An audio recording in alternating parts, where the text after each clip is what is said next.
At a charity event in New York, U.S. President Biden said literally the following: "We have a guy who I know well. He is not joking when he talks about the potential use of tactical nuclear weapons, because his military, one might say, is not doing very well.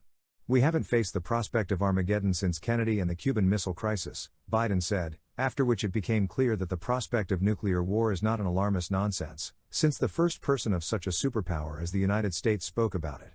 In May 2021, Biden already warned that America would soon have to face a big power, with the use of weapons.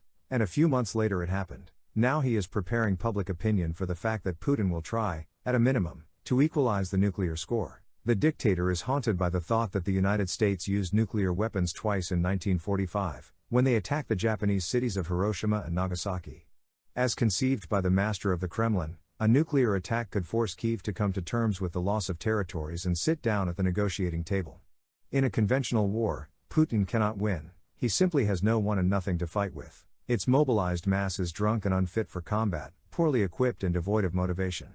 The only thing Putin has left is the nuclear trump card. But he will have the opportunity to make only one volley, and the question arises, where exactly will he throw his missiles? Only in Ukraine, and only two to equalize the mythical score? Or, realizing the gravity of the consequences, will he also hit the EU countries with a cry of "Don't get you to anyone, damn planet"? The Russians have long been in a coma. Moreover, in this state they are even sent to the front, or rather, to die. Ukrainian Defense Minister Reznikov addressed Russian soldiers, officers and generals: "You have been deceived and betrayed. You were promised an easy ride, and sent to the trap.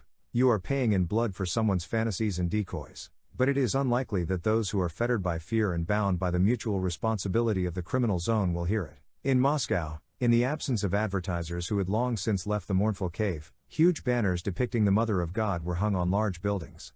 It seems that the population is being prepared for the transition from comatose sleep to eternal sleep. True, in the last week it began to timidly show signs of life, admitting to an increase in anxiety. According to the Public Opinion Foundation, 34% recognized partial mobilization as the main event of last week, 25% of respondents noted the situation on the fronts of Ukraine, and only in third place were Putin's referendums with 20%.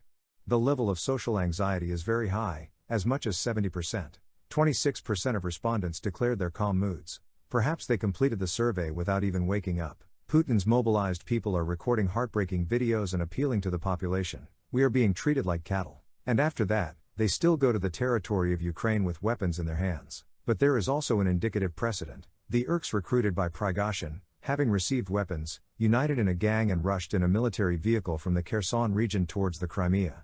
Soon there will be a lot of such Irkagans of luck. Perhaps they will be able to stir up civilian comatose people or put them to sleep forever.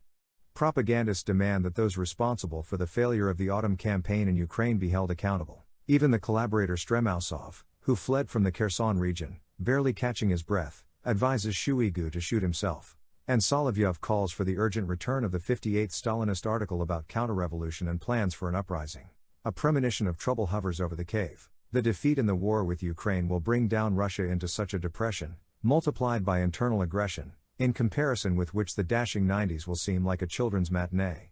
Therefore, the West needs to paint scenarios for managing these thoroughly criminalized Augean stables, which are also saturated with fascist ideas. The task is not easy, but it will have to be solved. Unless, of course, humanity is ready to join the dance with the cannibals and go with them to a new circle to the merry song based on a stake, start over. Because it will end with a thermonuclear, not this time, but the next.